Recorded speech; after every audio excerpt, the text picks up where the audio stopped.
Now we'll start with the second session. I am grateful to introduce Dr. P. Tyagarajan. Dr. P. Tyagarajan did his integrated masters from prestigious College of Engineering, Guindy, Anna University, Chennai. He joined as research associate in Smart and Secure Environment Research Lab in the year 2009 and worked there till 2012. Immediately after his submission of thesis in Pondicherry Central University, he was awarded with postdoctorate fellow by Department of Atomic Energy, Indira Gandhi Center for Atomic Research in 2013. He held various positions from then and is currently working as assistant professor and head in charge in the Department of Computer Science, Central University of Tamil Nadu, Tiruvallur. To his credit, Dr. P. Tyagarajan has publications in 9 international journals, 8 international or national conferences, 14 presentations or demonstrations and workshops. His research has been widely cited by researchers, and so far, now he has got 74 citations with H-index 5 and I-10 index 3. His research article was one among the 12 articles selected by Institute of Development and Research in Banking Technology for first doctoral colloquium among 300 articles submitted throughout the world. Now I request Dr. P. Tyagarajan sir to the organizing committee member for such a nice introduction. For the next 1 hour, and so we're going to discuss on Python programming, especially for data analytics. So this is the overall agenda in which we're going to dive for another 1 hour. Introduction to data analytics and why Python for data analytics, how we can install Python, and how we are going to do some hands-on. So what are the requested things that is necessary for this hands-on, and some introductory examples in Python.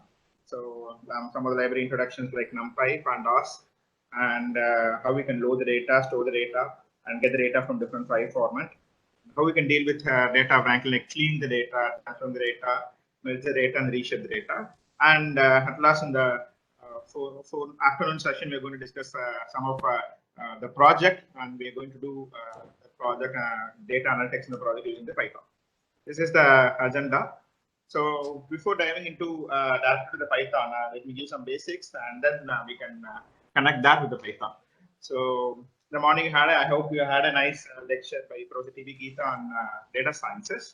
In that, Madam has covered from the big data, and then she went on to data analytics.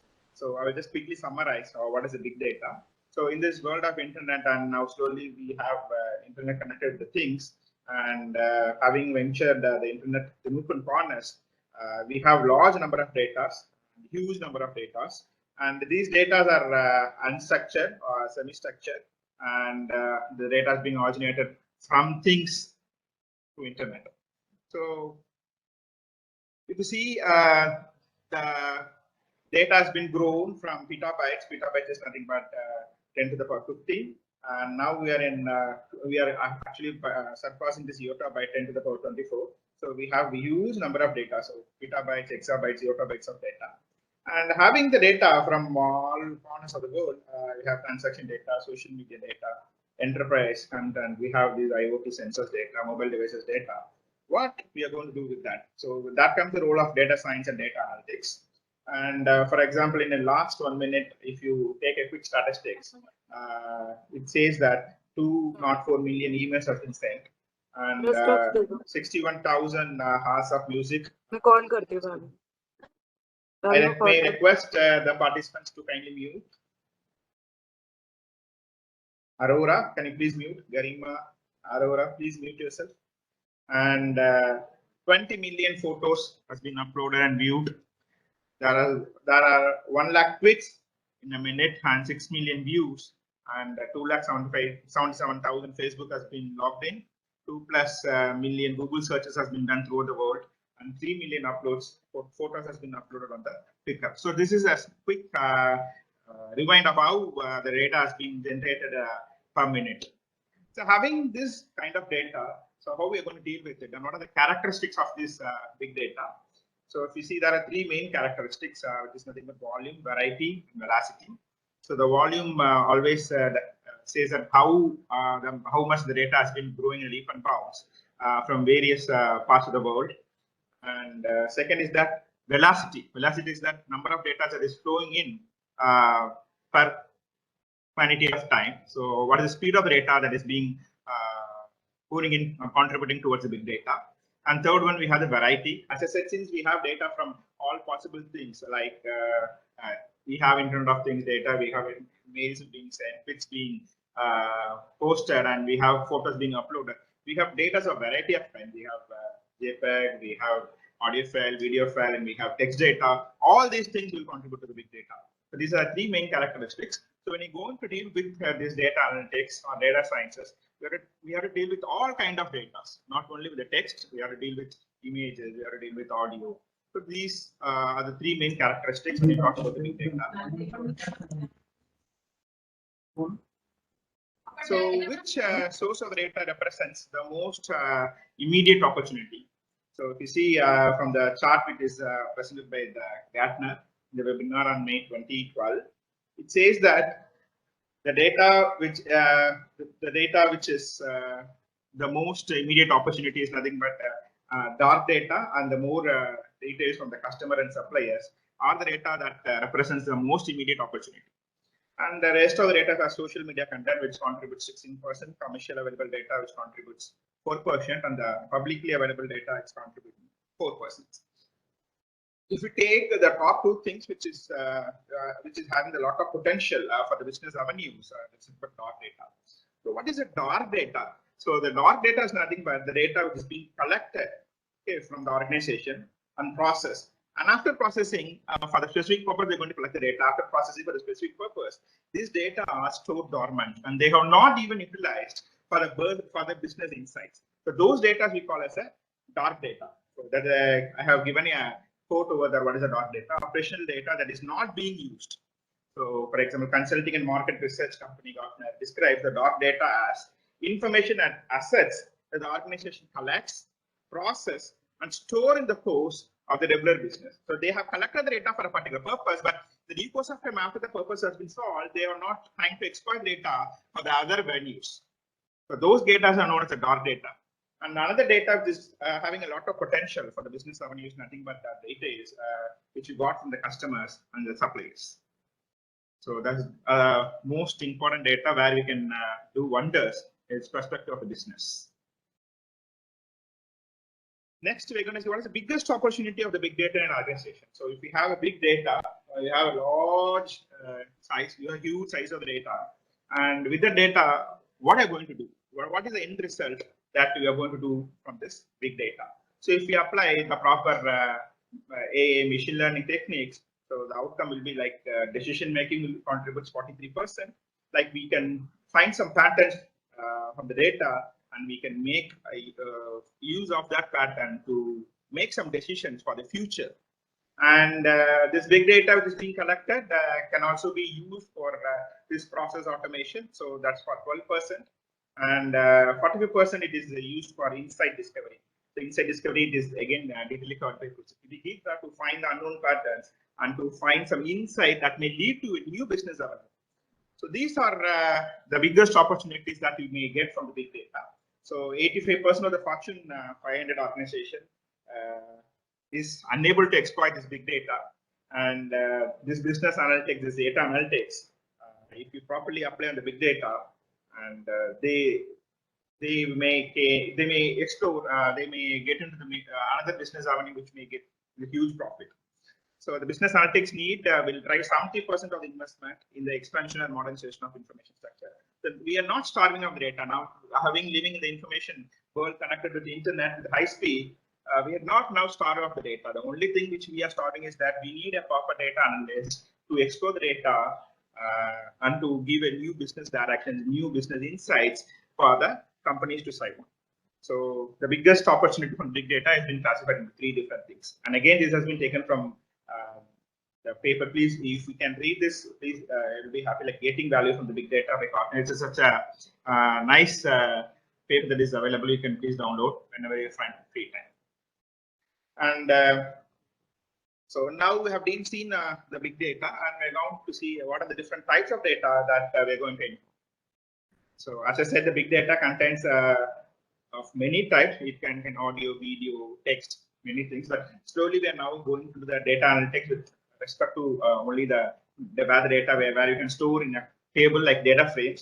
So in the data frames, like data frames is nothing but a table. So in that we have many different types of data. So while gathering the data, we can collect data from individuals or depends on the cases.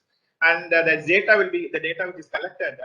It will be stored in a form of variables. A variable is a unit of data collection. The value can vary. So there are four main different types with respect to the test data where we can store the data in the form of a table. I'm just focusing on those data. It can be classified into four different types. One is categorical, and the second is ordinal, third is interval, and fourth is ratio. So categorical data is otherwise called as nominal or categorical data. It's a data that comprises of categories that cannot be ranked.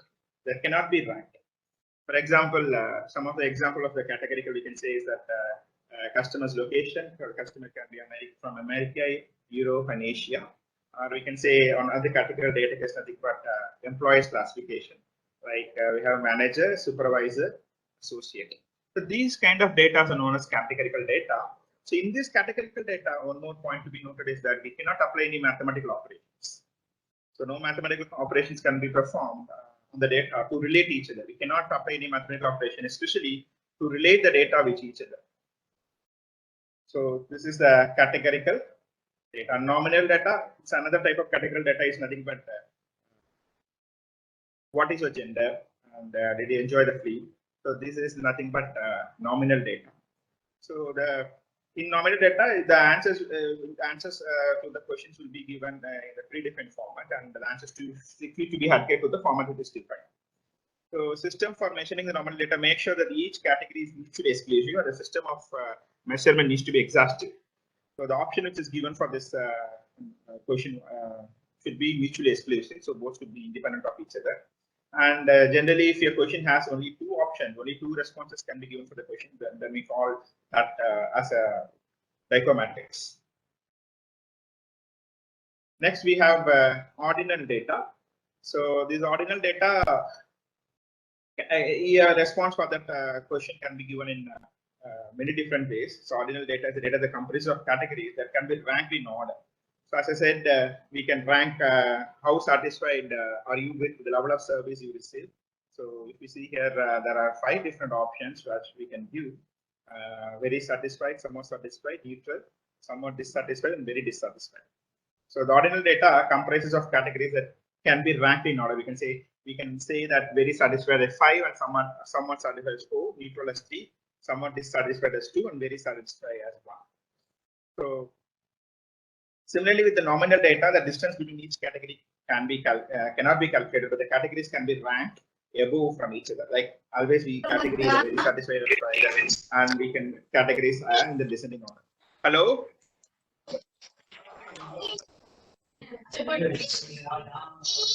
Okay. So this ordinal data is mainly given to make the judgment about an event, and from that we can always make this statistical analysis. Next kind of data we have is nothing but interval and ratio data. So both interval and ratio data are example of scale data. So some of the example again as data in a numeric format. So we have $50, $100, and $150 are example of scale data. And the data that can be measured on a continuous scale is also comes under the scale data. And the distance between each can be observed on the result as a measured quantity. Any measured quantity will be coming under the scale data. Again, here the data can be placed in any rank order. Next, we have the interval data. So ordinal data, again, interval data is an ordinal data, but constant difference between the observations. For example, some of the examples of this interval data is nothing but time moves along continuously. It's a continuous measure. So temperature, again, it's an interval data. SAT score, again, it's nothing but an interval data. We can see a time maybe from 10 a.m. to 5 a.m., 2 a.m. to 3 a.m. So that interval always can be specified on the continuous data. Next, we have the ratio data. So ratio data measured on a continuous scale and does have a natural 0 point. So that is known as the ratio data. Some of the example is nothing but monthly sales, delivery times, height, weight, age, or comes under the ratio data. So given a data set, so if you work on this data, some of the project with the data analytics, so the data will be always in the form of a table. We used to have rows and columns, so we can store nicely in a table. So one such data set I have been projected here. So if you look into that, we have it's nothing but data set. It's a purchase order data which has been projected, and it contains columns like supplier, order number, item description, item cost, quantity, cost per order, terms, order date, and arrival date. So now I want to classify. I want you to classify the data. Now we have seen the different types of data. So we can easily classify this supplier data. We can classify it as a categorical data. And order number we can again classify it as a categorical data. Item number we can again classify it as a categorical. And item description as categorical. And the item cost we can state it as a ratio. Quantity again we can say it as a ratio. Cost per order again as a ratio. And the date, month, order date, and the arrival date is nothing but interval data. And if you want to have one more column, like supplier's rating, the rating always goes in a scale of 5. So this we have one more column on supplier rating that will be a ordinal data. So given any data set, we should be able to differentiate which is data of which category it belongs to. So now we're going to discuss on what is business analytics. So the business, now we have a big data and we have seen the different types of data involved. And we're going to see what is business analytics or business intelligence.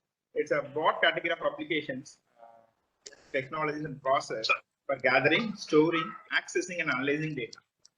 So as I said, this business analytics or data analytics has been done mainly to help business to make much better decisions.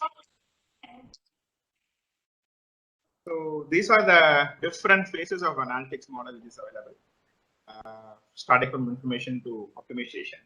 So first is nothing but descriptive analytics, which mainly focus on what has happened in the data. So when I said, if you want to know what has happened, then that type of analytics is known as descriptive analytics. And if you want to know why that particular scenario has happened in the data set, you want to explore that, then it is known as a diagnostic analysis. Why the particular scenario has happened in a particular time in that particular data set. If you want to analyze the reason, then it is become a diagnostic analysis. And if you want to know what will happen, now we have the data set, we have the huge history of supplies data. What will happen in future? So if you want to find that, then that type of analytics is known as a predictive analytics. And the last one is nothing but the prescriptive analytics, which mainly focuses on how can we make it happen. We want to have the business revenue to reach $1 trillion, and that is what the target you have fixed. And to go to the target, what we can do with the help of the data set, that will make us to go to the $1 trillion target for the business. So that is called as a prescriptive analytics. We have a quick glance about all these analytics. So first we have the descriptive analytics. So the descriptive analytics. So what does descriptive analytics says? As I said, what happened in the data set? Why that particular scenario has occurred? So there is for the descriptive analytics, we mainly use the visualization techniques. We use dashboards and to analyze why that scenario has been happened. So, whenever we see the data in rows and columns, we will not be able to catch, or otherwise it takes some time for us to figure out what is there in the data. The same thing if we represent the data, if it is represented in the form of a diagram, the interpretation to the audience or to the layman can be in a fraction of a second, they can able to analyze what is there in the data. So for the descriptive analytics, main tool is nothing but visualization. So which help for the graph. For example, I've given some graphs, box graph and pie chart, I've given bar graph. By looking at the graph, you can able to really quickly say what this data is talking about and what is the statistics of the data. So the descriptive analytics, we have the data visualization as the main important tool to understand what has happened really in the data set and why that scenario has happened. Next, we have the predictive analytics. So algorithms for predictive analysis, some of the algorithms, machine learning algorithms, which we use is nothing but regression analysis, neural networks are all used for predictive analysis. So what will happen? With predictive analysis, always will focus on what will happen. So now we have the huge data set which talks about the history, and with the help of the huge data set about the past record, we can always say what will happen in future. So marketing is a target for many predictive analytics application. So again, for predictive analysis, you definitely use some of the machine learning algorithm, and with the knowledge which is gained from the past, we can say that the scenario in the same, if given a scenario, it will say what will happen in the future. Next, we have the prescriptive analytics. So in prescriptive analytics, can be often refers to the advanced stage of analytics. So given a goal, given a target, how we can achieve the target. So that process again can be done with some of the machine learning and deep learning algorithms. How this whole data set, which is already existing in the business, can help us to achieve the target. So for that, we can do this prescriptive analytics. So to do all this data analytics, so we have many tools available. So many tools which has been predominantly used in the industries are nothing but Python, R, Tableau, SAS, Apache Spark. Excel, again, we can do a good reasonable data analytics with the help of Excel. We have RapidMiner, we have Time, and we have PKView, and we have Splunk. So among this, which data analytics tools available, the Python is topping, and it is the most frequently used data analytics tool. So why this Python is being top is, in spite of we have a handful of data analytics tool, why this Python is topping all and it is having an overedge. So this is statistics which shows the top data analytics tool. So from the graph, you can able to see that Python is topping. So this data analytics graph has been compared for the year 2017, 18, and 19. And clearly, you can see that for all these years, 17, 18, 19, still now, 2020, we are in 2021, still now Python is being the top is one of the tools that has been used for the data analytics. So why, suddenly the question rises, why this Python for data analytics is the right choice? So the first will be that Python is very, very easy to learn. So the syntax of the Python, it's what makes it very appealing. It is easy to read and easy to write, and it is a beginner's programming language. Even if you don't know C or any other programming languages, you can directly start with Python. It's a beginner's programming languages, and it's the syntax are very, very easy and very appealing. The second parameter which makes the Python top in data analytics is nothing but data science libraries. So Python is very, very rich in the libraries. So it has popular data science libraries, which includes NumPy, Pandas, SciPy, and Matplotlib. And Python is scalable. You know, when you are dealing with the data, and for example, I have a data set which having the data from any IoT devices. You know, IoT devices generates data every minute or every second. So the data will grow in each and every day. So the data analytics tool, which I'm going to use, should accommodate the scalability of the data. So the data keeps on growing every day, every hour, every minute. Then the data analytics tool should also be capable to handle the scalability of data. Again, Python is capable to handle that scalability. So that's one more icon, the feature that makes Python so popular in the data analytics tool. The fourth important thing is that we have Python community. So Python has a great public community which is working to have more and more contemporary libraries, and also to find out solution for any complex problem. And it also is, and you can also easily find the mentors and the coding partners. There are many data analytics websites available like Gaggle and all. There are so many solutions that's being posted for the data set, and there are competition which is being announced on the data set to crack by using the Python. And some other reason is nothing but Python is very, very easy to debug, and we have large number of materials, online materials which is available for us to learn, for us to find out solution for if we stuck somewhere in Python. We have plenty of material, and again, the last point is that Python is open source. So these are the features that makes Python top preferable tool in data analytics. So having said that, Python is being top. So we see how Python is used in data science. So as I said, how Python is so as I said, the Python is sorry, one second. So learning Python, as I said, there are many sources available. So if you want to master Python straight away, you can start by any of the open.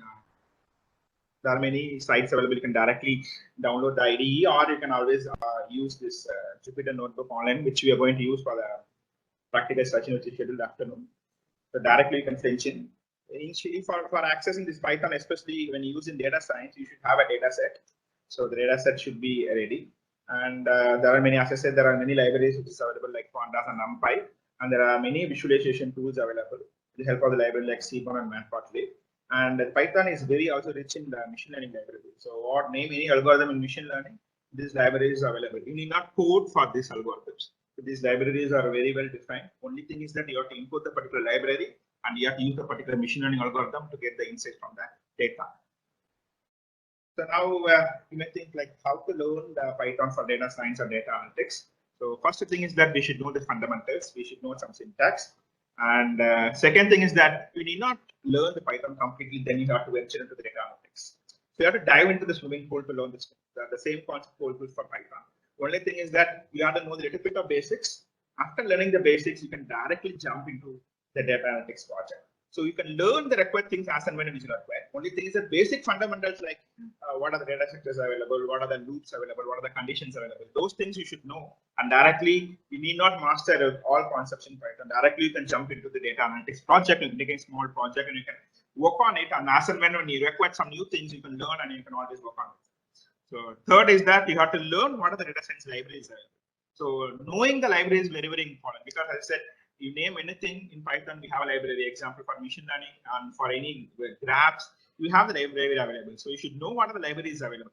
Because unless otherwise, if you know the libraries, then you will be spending time in unnecessary coding. Already when there is a library, we have to use the library which is available. So you should know or you should learn what are the data science libraries that is available.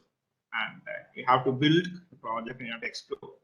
And you have one more thing to learn Python is that to teach data sciences, learn advanced data science syntax. So as I said, to how we can learn Python for data science, the first thing is that to learn fundamentals. So we can slightly now go to some of the coding part. So all of you having a system which is connected with the internet. If it's so, can you view my screen? Can you view my browser? Class, can you view my browser? Can you view my browser? Browser is not viewable, sir. Can you view my browser? No.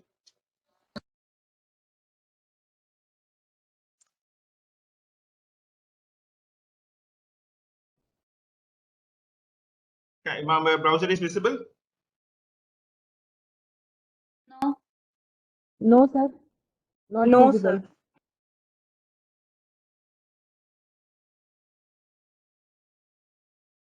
Just grab the entire desktop.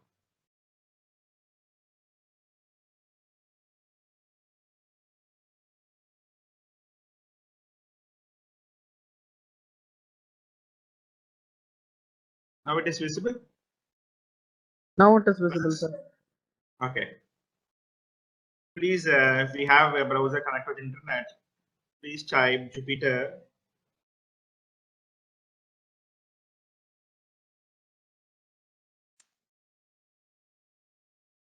If you please type this.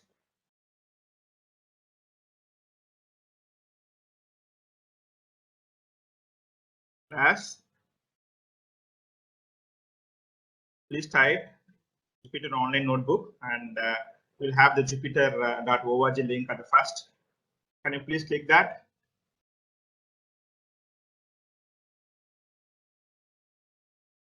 Can you able to follow me because it's an integrated hands-on session also will be there, and you got to follow me so that you can do some of things on this data set. Can you follow me? Yes. Yes. Okay, please click this Jupyter Notebook.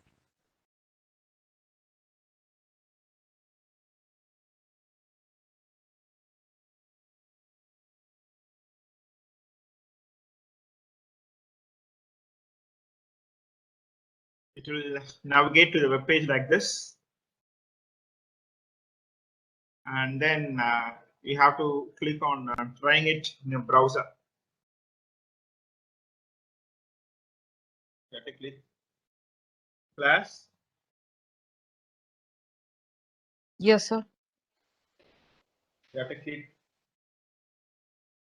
Please respond, trying it in a browser.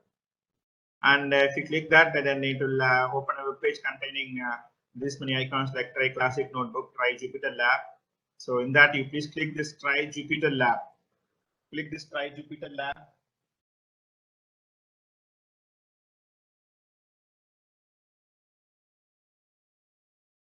Try Jupyter Lab.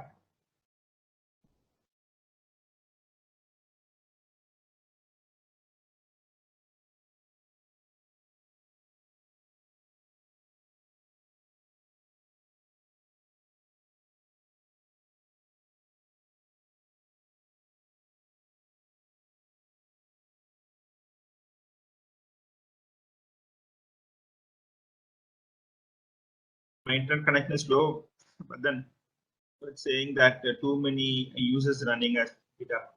Can you please refresh and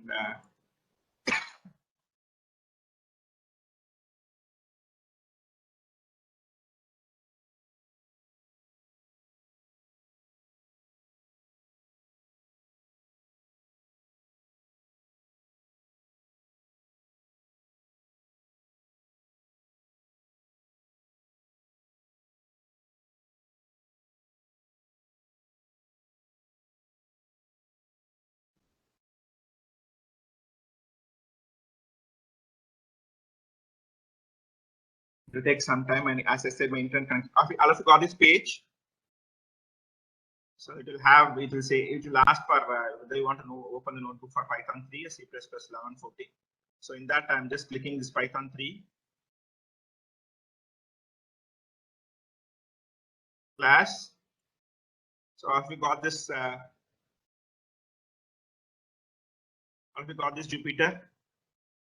Jupyter Lab demo. So you got this. Do you want me to repeat, or you are able to go in line with me? Okay.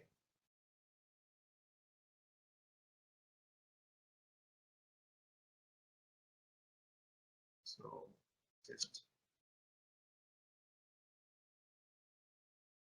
just type this. So this is a cell. Inside the cell, you can just type print hello. And if you want to execute this statement, whatever you type in the cell, you have to press Shift Enter.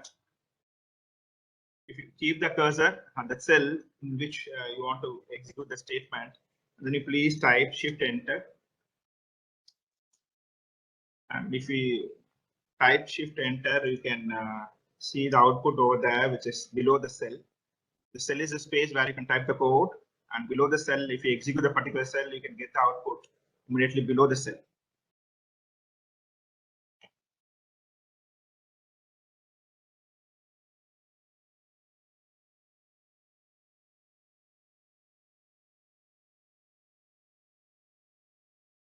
So now we are going to see some of the data structures which is available in the Python.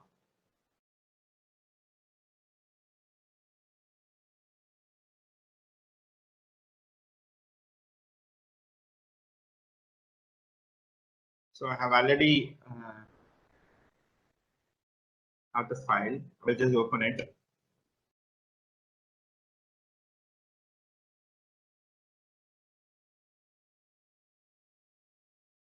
Please bear with me. Internet connection today, it's very cloudy and raining, so it's not as speed as.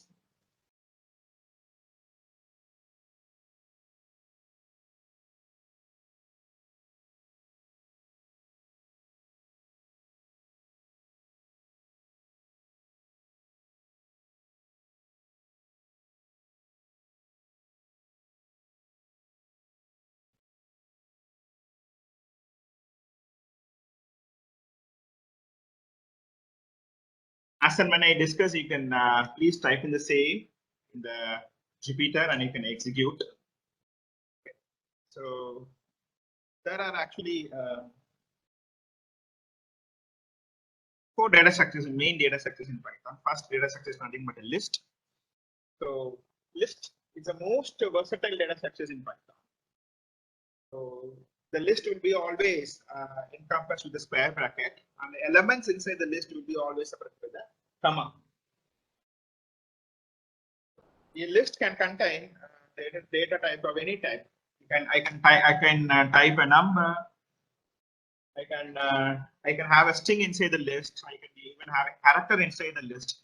So a list can have data types of data of any types, and the items inside the list are always separated with the comma. If you can able to see the screen, this is a list I have typed. I have given the list name as a first underscore list, and if you carefully note, I have given a square bracket. Inside the square bracket, I have given the numbers. So each of the entity inside the list is separated with a comma.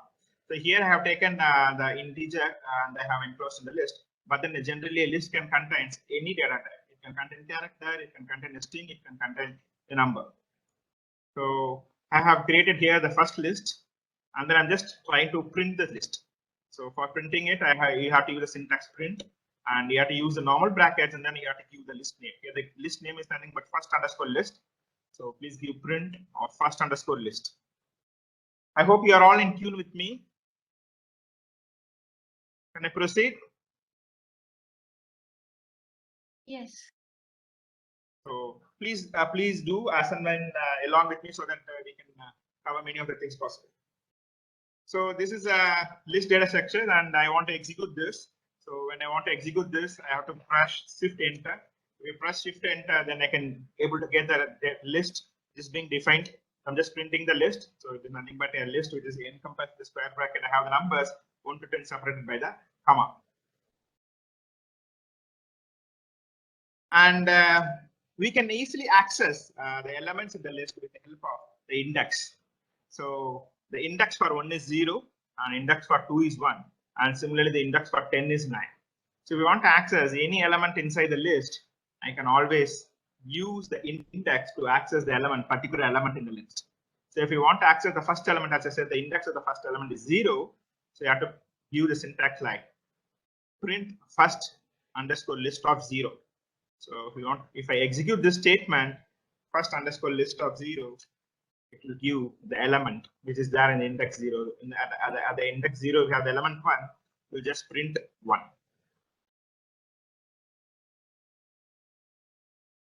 Please do along with me. Please work up with me so that we can proceed ahead. Sir, can you zoom the screen?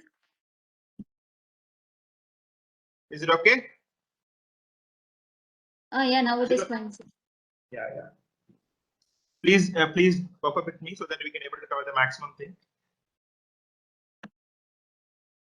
Similarly, if you want to access the last element in the list, the last element can be accessed with the index -1. Last element, if you want to access 10, either you can print first underscore list of 9, or another way to access the last element in the list is nothing but first underscore list of -1. So -1 means it will start taking the element from the rightmost element in the list and it will print. Okay. Or otherwise, you can, if you want to give the positive index, so you can write print of first underscore list of 9. Since you start with 0, the index of 10 will be always 9. Both the things will always print 10. So this will print the last element in the list. Print of first list. So just going to execute this both statement plus Shift Enter. Both these things will print 10 as an output. अगर feedback कब आता है मेरे को तुरंत एक बार call कर देना उस पर कि मैडम फीडबैक आ रहा है. Can you please mute yourself?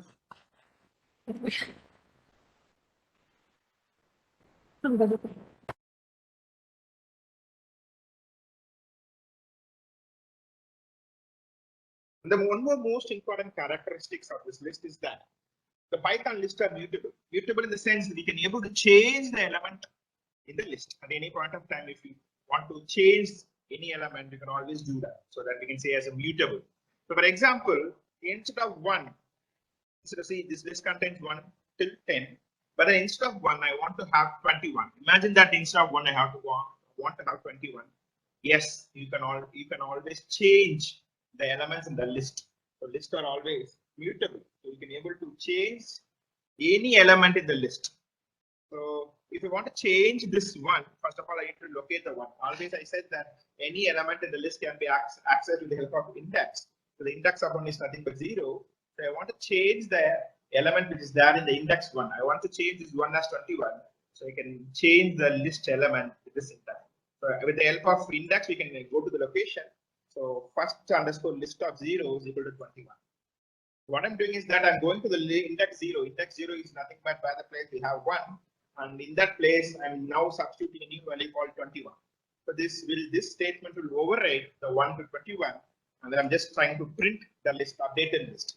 So if you execute those two statements, then we can have a new list which will contain, instead of 1, it will have 21. So most important point to be noted here is that the lists are mutable. Mutable means we can change the element in the list. The list which is already defined can be changed at any point of time. So the first important data structure is nothing list in Python. You are all, I hope you are all doing the same. You stuck somewhere?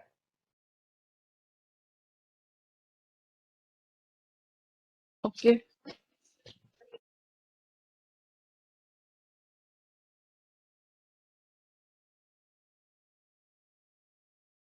Next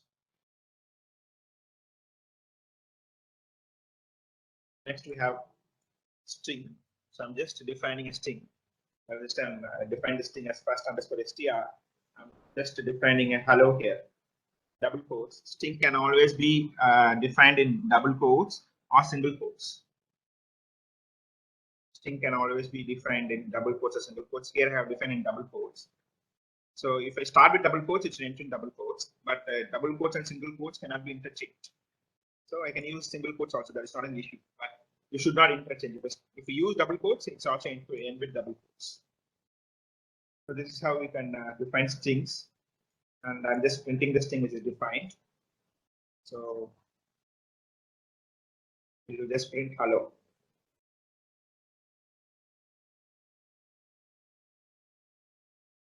So similarly, a character in a string can be accessed with the help of index. Suppose I want to print h. As I said, the index always starts from 0. So the index of h is nothing but 0. If you want to get only the h, I want to get a character from a string that can be accessed with first underscore str of 0. So if you want to get the first character from the string, I can print first underscore str of 0 index, adding to the index to access the particular character in the string. So if you put first underscore str of 0, it will print h.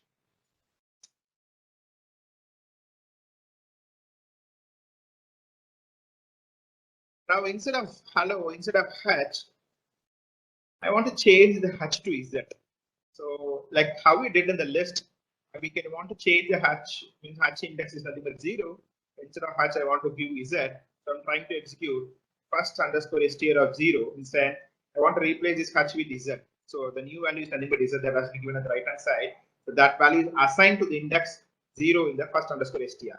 So try to change any of the character in the string, it will not change, it will throw up an error, because strings are immutable in Python. See here, I'm just trying to execute the statement, and trying to execute the statement, it says does not suppose the item assignment, because strings in Python are immutable. You cannot, once the string is defined, you cannot change that. You cannot change any of the character in the string, particular string. It's immutable. You cannot change any portion of the string if it's defined. Whereas list is mutable, you can change, whereas strings are immutable. Strings are immutable. If I try to do this, we try to do, all of you will get the error something like it cannot support this item assignment cannot be supported. It's immutable.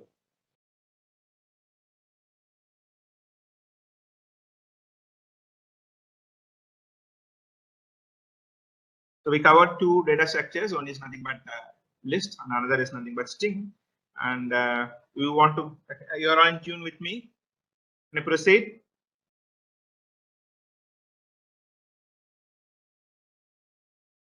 Yes.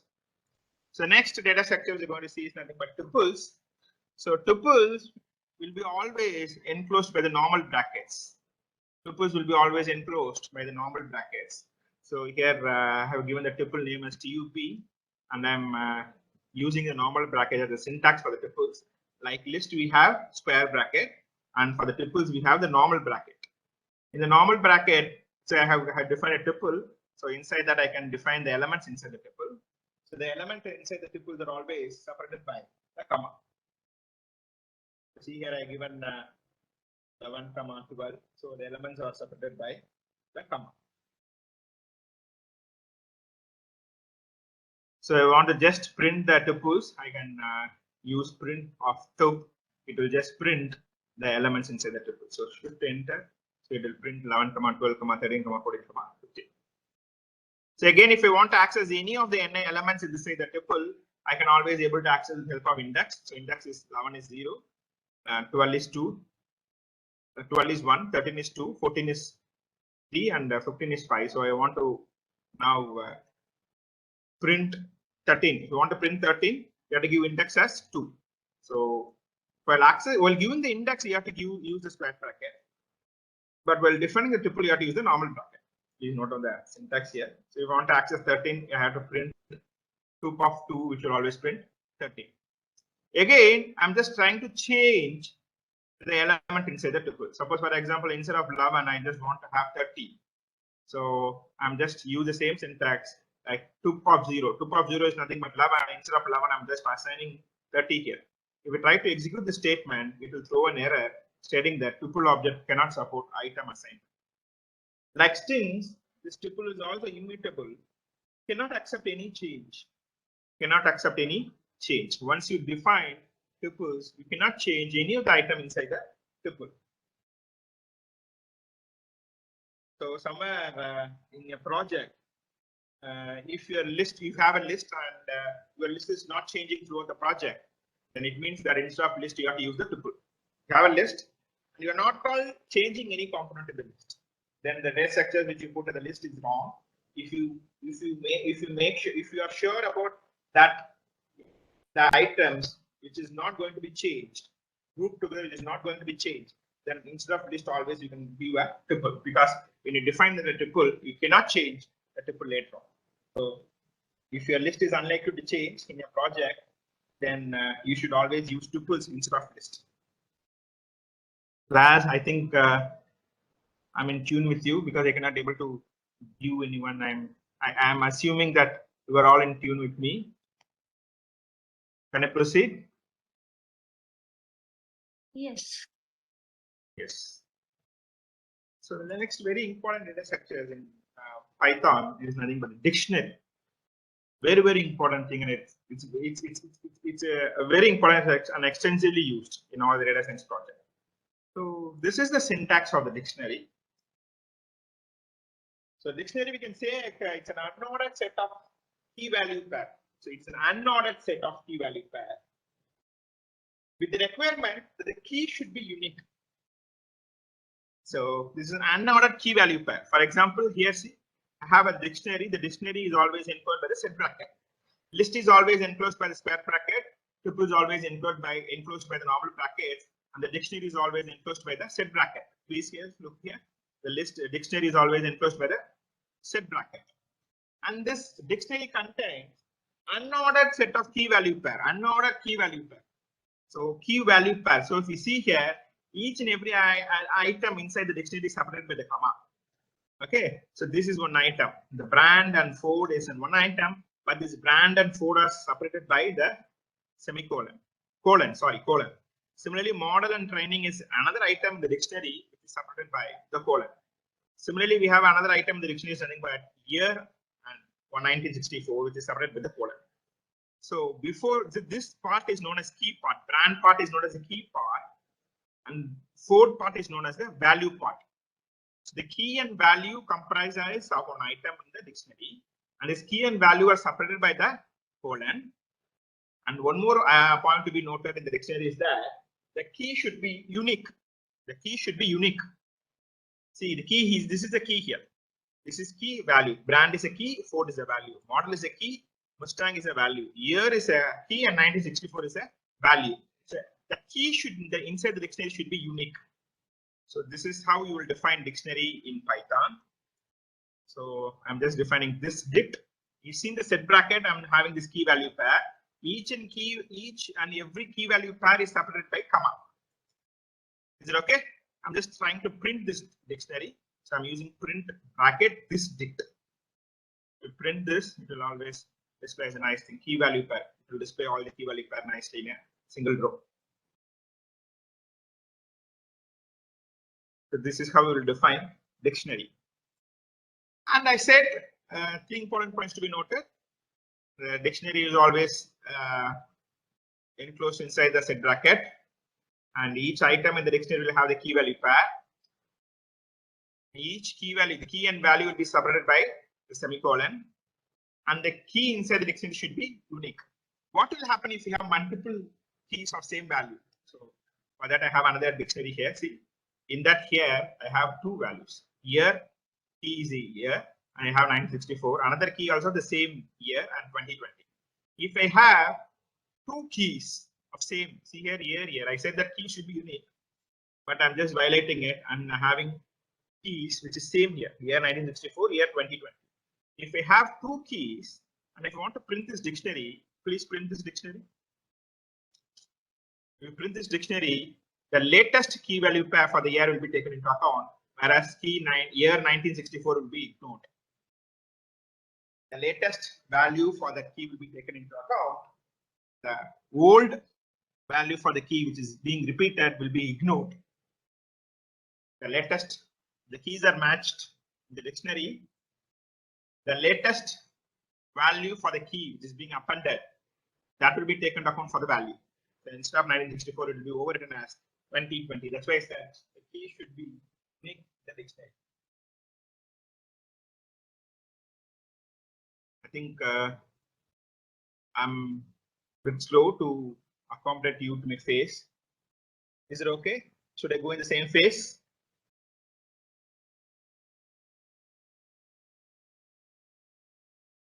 Yes, thank you. Thanks for the feedback. Next, we have this dictionary. We want to find this length of this dictionary. So now, if you want to find this length of this dict, whether it will be 3 or 4, can anyone tell me what is the length of this dict? Length means it will count the number of items. So here, each and every item will comprise of key value per. So this is 1 item, this is 1 item, this is another item, this is another item. So it should be 4, right? But it is not 4, it is 3. Because as I said, the key value should be unique. So it will ignore this year 1964, and the length of the dict will be 3 now. Please find the length of the dict. For length of the dictionary, we have to use the function, available function. It is nothing but length of this dict. It will be always 3. Length of this dict, it will be always 3. Length of this dict, it will be 3. Length of this dict, it will be 3.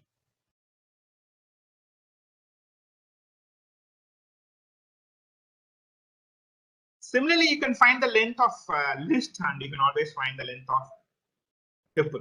So for that, if you want to find the length of list, print length of, what's the list name which I given? First underscore list, right?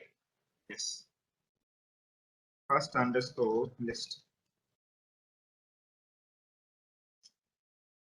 So it will print the length of the list. So as I said, first underscore list contains number from 1 to 10. The length of list is nothing but 10. Well, you can find the length of tuple. Print length of tup. I think the name of the tuple is nothing but tup. You can always find the length of tuple. Length of tuple is 5. Now here the length of dictionary is nothing but 3.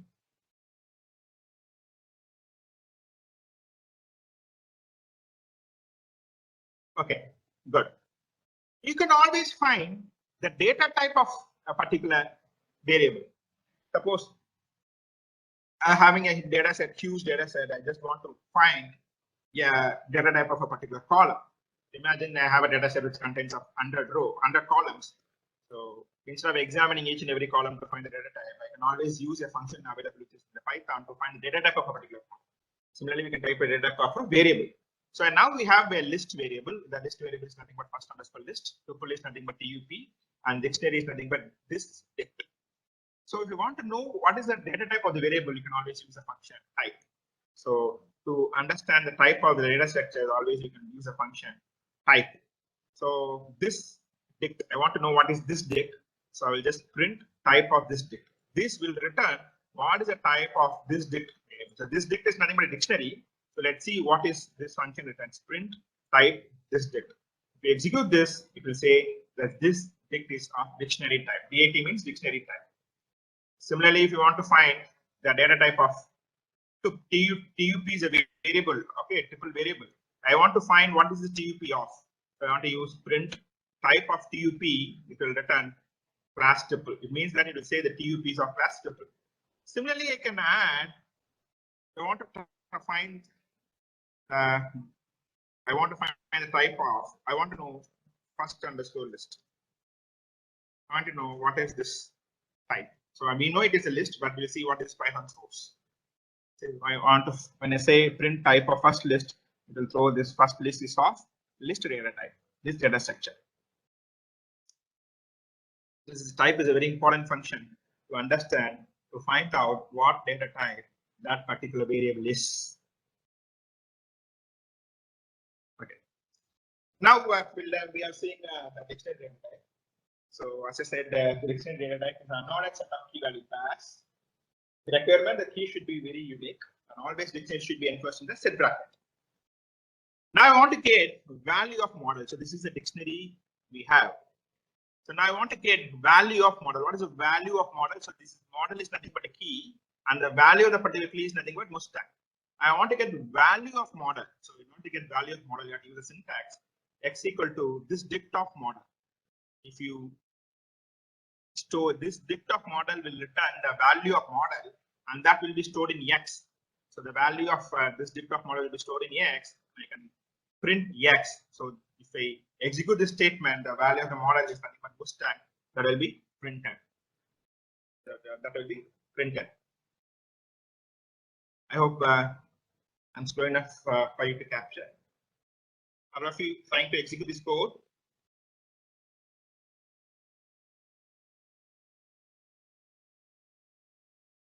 Yes. Similarly, I just want to get the keys in the dictionary. So this dict is a dictionary data type. I want to get all the keys in the dictionary. So I have to put this dict dot keys, and that will return the list of keys in the dictionary. So that will be stored in X. If you print X, it will say the keys in the particular dictionary is nothing but brand, model, and year. Brand, model, and year. Brand, model, and year.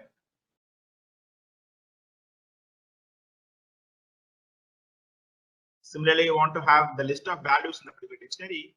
I can use this dict.values that will print, and that this dict.values will return the set of values in the dictionary that will be stored in X.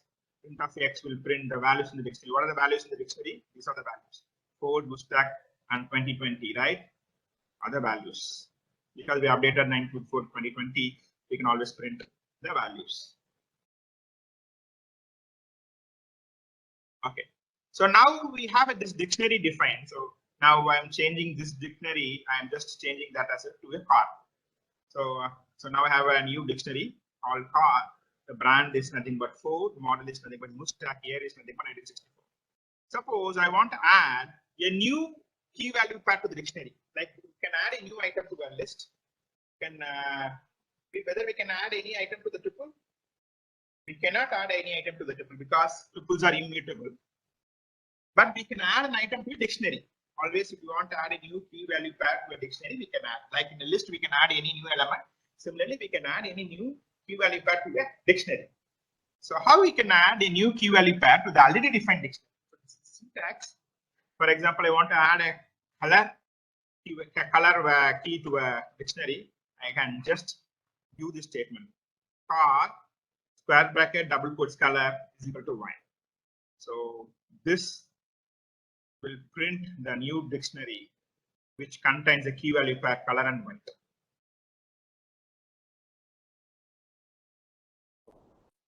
Before adding and after adding, I'm just now adding a new key value pair color is nothing but white. Just executing this piece of code and say you can see the change. So previously, before, without adding the what are the key, it is nothing but brand model year. After this statement, R of square bracket color is equal to double quotes white. Then I have a new key which is inserted, which is nothing but color. You can add an element to dictionary. We can add the element similarly to a list, but not in the tuples. We cannot add any element. We cannot change element in the tuples because tuples are immutable. Can I proceed?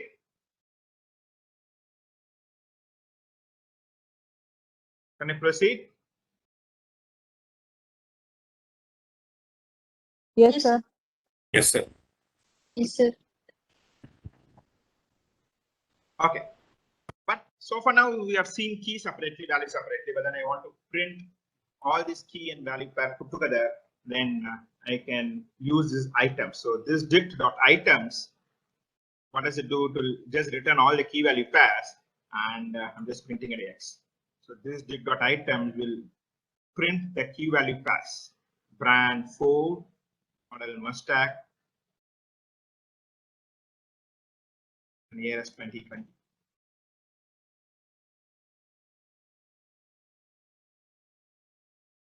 So instead of this dict, if I use car, then this color also will be printed. So I'm just removing this dict because the latest dictionary what we use is nothing but car. So if you want to print the newly added key value for color and white, because I'm adding this color and white in the car, so I'm just printing car.items, print of X. So it will print brand Ford, model Mustang, year 1964, color as white. Color as white.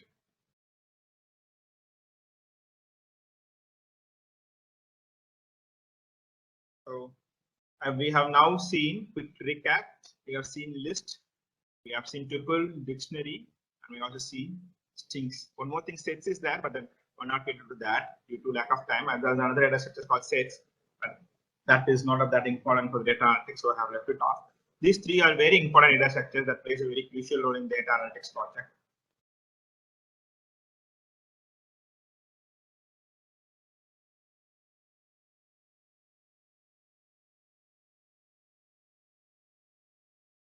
I'm just switching now the PPT. Are you able to view my PPT? Yes, sir. Yes. Yes, Okay. sir. So we've seen list, tuples, dictionary. So now next we're going into loops, conditions. So Python has a for loop, which is most widely used method for iterations. You want to traverse a list, want to traverse a dictionary and all, you will always use this for loop. Syntax is like this: for in Python iterable expression of I. So if you want to find a factorial, so this will be the code: fact equal to 1 for I in range of 1 comma n plus 1. So inside the for loop, if you have to type the fact equal to fact star I. So I have simplified this statement. So it is nothing but fact star is equal to I. This is a simple code which will find out the factorial using the for loop. So this is the syntax. So for I in range of 1 comma n plus 1. Why n plus 1? Because I want to find the factorial of n. The range should be n plus 1. So please make a note of it. If you want to have the factorial of 5, so it should be like n is 5. So the range should be 1 comma 6. So it will give, this code will give factorial of n actually. Similarly, there is a conditional statement. So the conditional statement will be like this: if condition colon, and if the condition is true, we have to give the set of statement which is to be executed. Else, if the condition is false, we have to give the set of statement which is going to be executed in the else part. Again, I will be switching to. Can I see now? Now it is okay.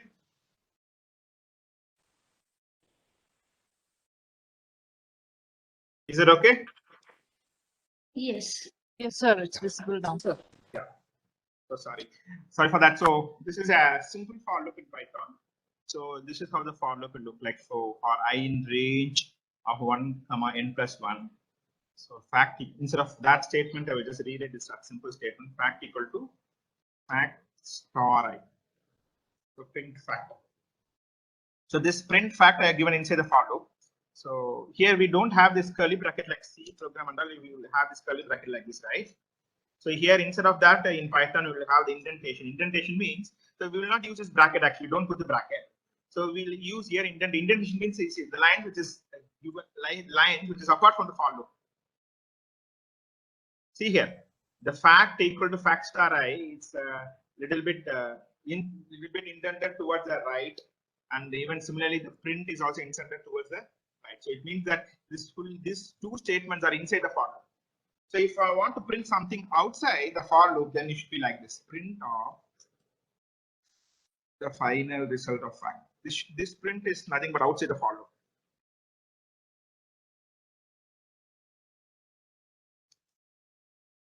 Okay.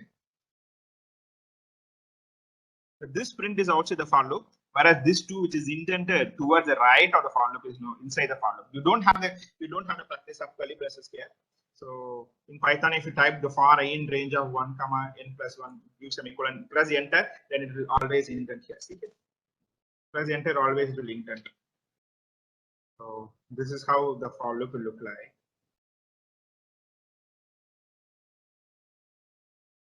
If I execute this, shift enter, I will just get factorial of 5. So instead of I don't want to print 1, 2, 6, 24, I just want to print only 120. I will just make this print fact outside that. I'm just making the statement outside the for loop. If I execute now, it will just print only 120. If you put inside, it will just print from 1 to 5, all the factorial will print. But then if you want to have the factorial of 5, I just print that, I just move the statement from inside the for loop to outside the for loop. Is it okay? Now a small assignment. Now I want you to print from 1 to 11. So what is the for loop syntax? It should be like for I in range of. You can give the start range, otherwise you can leave the start range also. But I want to print from 1 to 10. If you want to print 1 to 10, the range should be 11.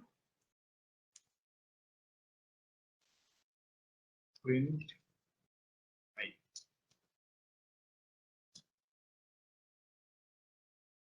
So it prints from 0 to till 10. If I want to print from only 1 to 10, so it should be 1 comma. Print 1 comma. It will become 1 to 10. This is how the for loop will work.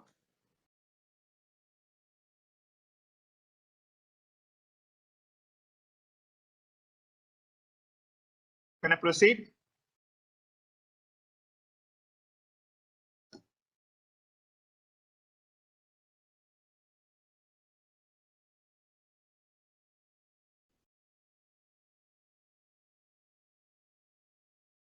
Yes, thank you.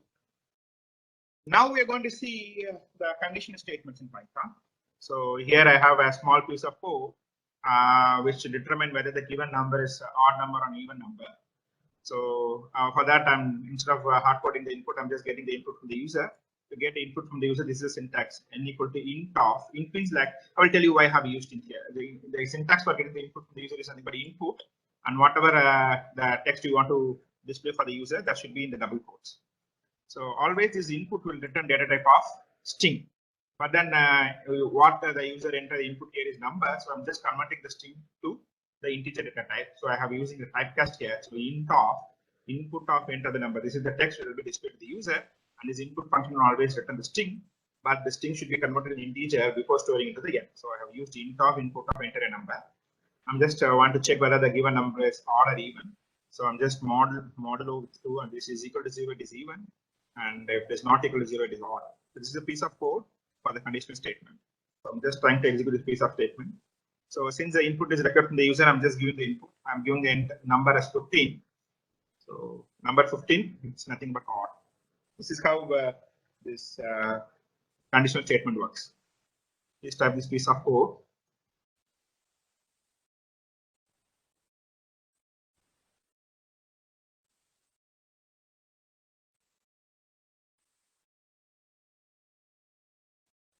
Can able to follow this? These are some of the very important things we will be discussing.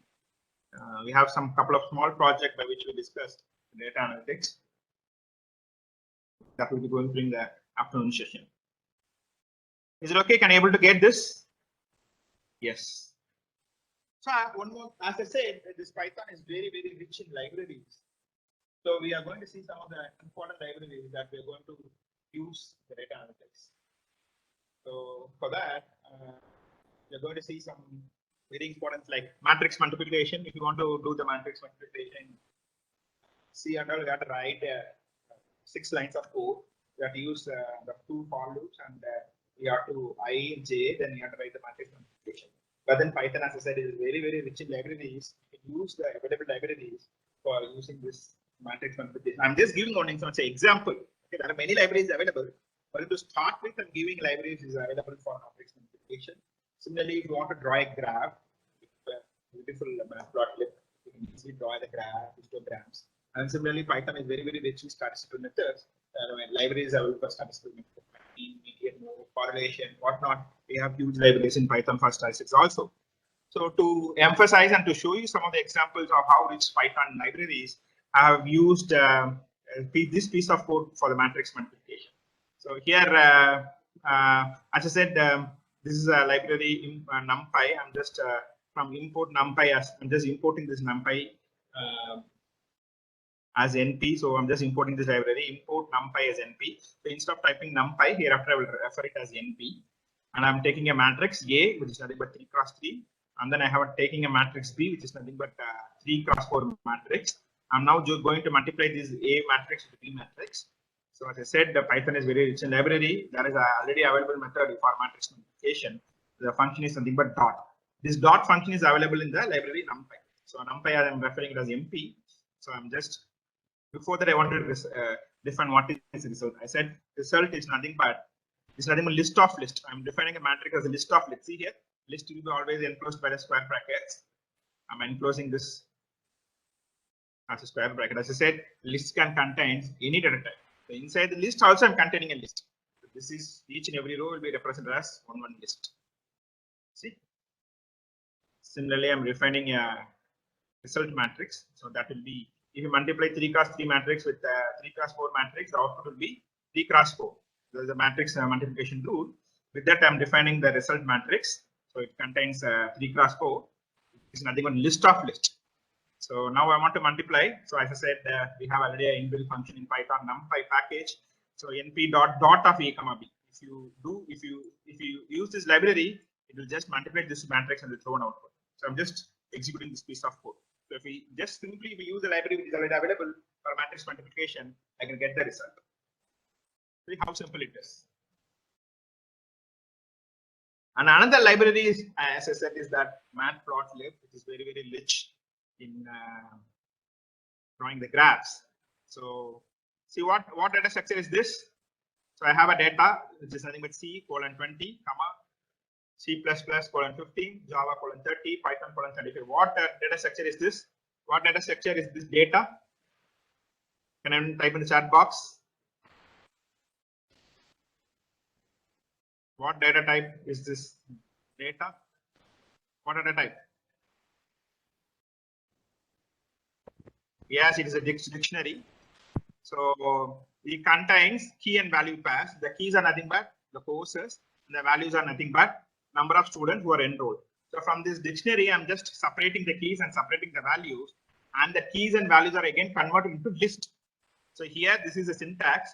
So I'm taking a keys from the data from the dictionary and then converting as list. For typecasting, I'm using list of data comma keys. It will take all the keys. What are the keys here? C, C++, Java, and Python are the keys, and then it will convert that keys into a list. That list is known as courses, and the values again it will be converted into list, and that list will be known as values. Now I'm going to draw the bar graph. So the x-axis of the bar graph is nothing but course offered, and the y-axis is nothing but number of students who enrolled, and the title of the graph is nothing but student enrolled in different courses. So if I want to draw the bar graph, I have to use the library matplotlib.pyplot. Instead of typing this, inside the matplotlib library, I have to use a pyplot. So I'm shortly calling it as PLT, import matplotlib.pyplot as PLT. So inside this, we have a function called bar, which will take two lists. The first list will be the courses, which is nothing but the x-axis. The y-axis is nothing but the values. The color for the graph bar color should be there, right? And the color I'm giving it as maroon. And the width I'm specifying it as 0.5 These are the parameters I'm just passing for the plot.bar. And at last I have to use plot.show. If I run this code, it will display a nice bar graph. See how nicely the graph has been drawn with help of Python with rich library. So x-axis, as I said, it is nothing but courses. What are the courses here? C, C++, Java, and Python. The C, C++, Java, Python. And the y-axis contains the number of students in total, 20, 15, 30, 35. So C is 20, 15, 30, and 35. So x-axis labeled, y-axis labeled, and the graph labeled. This is the label I've given. This is a nice graph, help of the library which is available in the Python. You can able to draw that. Python is also rich in statistics. So here's some sample code. So I have a list num. So this list num will contain 10 different numbers. If I want to calculate the mean, so I have to use import numpy as np. So this is a library which contains the statistical function, basic statistical function, and it will give mean and median. I can use this numpy. So numpy.mean of list mean, it will give the mean of the list, and numpy.median, it will give the median of the list which is mentioned here. If we want to find the mode, I have to use one more package called import statistics as st. st.mode, it will give the mode. You know what is mean? Mean is nothing but average. You know what is median, and mode is nothing but the frequently occurred element in the list. So if I execute this piece of code, output will be thrown. So mean for the list given list underscore num is nothing but 53.7. Median is nothing but 54.5, and mode is nothing but 76. Because 76 is repeated 2 times, so IS occurrence is 2, 76.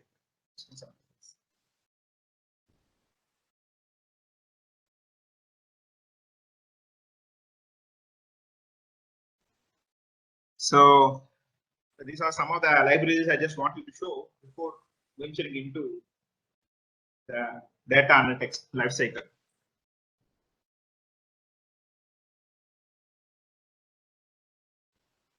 Okay.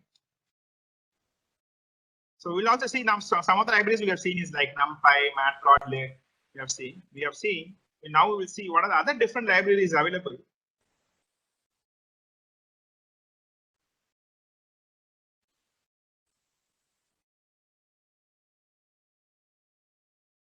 For that we need to go.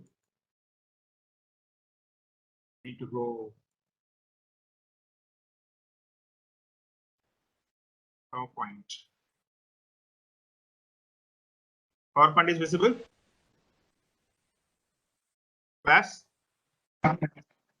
Yes, sir. It is Yes. visible. Yes, sir. Yeah. So now we're going to see what are the top 10 libraries that a data scientist will work on with mostly. So the first is nothing but Pandas. So Pandas is the most used Python library by the data scientist. So this Pandas is mainly used to explore the data, clean the data, and for analyzing the data. So with Pandas you can load. So as I said, the data sets will be in many different formats. It can be in JSON, it can be in HTML, it can be in XML, it can be in CSV file. You can be many types, but with the help of the Pandas, you can always load the data from any of the format. But then the syntax will be different, but you can able to load the data inside the Python. We can load the data, loading something, but bringing the data from the file to the actual working environment. We can prepare the data. We can prepare because the data will not be ready to work with. So we have to do some cleaning part. So we have to prepare the data to working. We can manipulate the data, and we can also analyze some of the structured data. This Pandas is very useful for cleaning, exploring, and analyzing the data. Next, we have the NumPy. We have just seen the NumPy. As I said, it's very popular and it is mainly used for its n-dimensional arrays. So why it is popular for an n-dimensional array? Because these n-dimensional array are much faster than the list which is used in the Python. So we use the Python in this NumPy will be mainly used for calculations because it's suppose n-dimensional array, and the n-dimensional array will be accessing to this n-dimensional array will be much faster than the normal list. So this NumPy will be extensively used in the TensorFlow, and mostly in all mostly for any data analysis project will use this. And Scikit-learn, it's a library which is mainly used for machine learning. And we have another library called Radio, which is mainly used for model validation.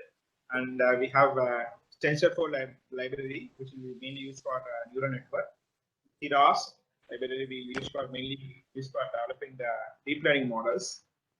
And we have this SciPy, mainly used for scientific functions and mathematical functions derived from NumPy. So some of the important applications of the SciPy is nothing but multi-dimensional image processing or Fourier transform differential equations. And we do this linear algebra computation efficiently. We use the SciPy. And we also have stat models. It's a great library to work with hardcore statistics. We can use this. We have plot line now. We have seen this. Just now we have seen this matplotlib. So this is used. Plotly is definitely best tool for using this visualization. Plotly is a much best tool. And last we have the Seaborn. Again, this Seaborn is also effective library for different visualization techniques. We can use this Seaborn. These are the top 10 libraries that is used by data scientists for the project. So with this, I think now the time is 1:15. We'll break for lunch, and we will assemble sharp by 2:30. I think the next section starts by 2:30. So I would request all the participants to be back sharp by 2:30 because we have many things to cover. We have a couple of projects to discuss on this session. So please be on time. We will start the session exactly at 2:30.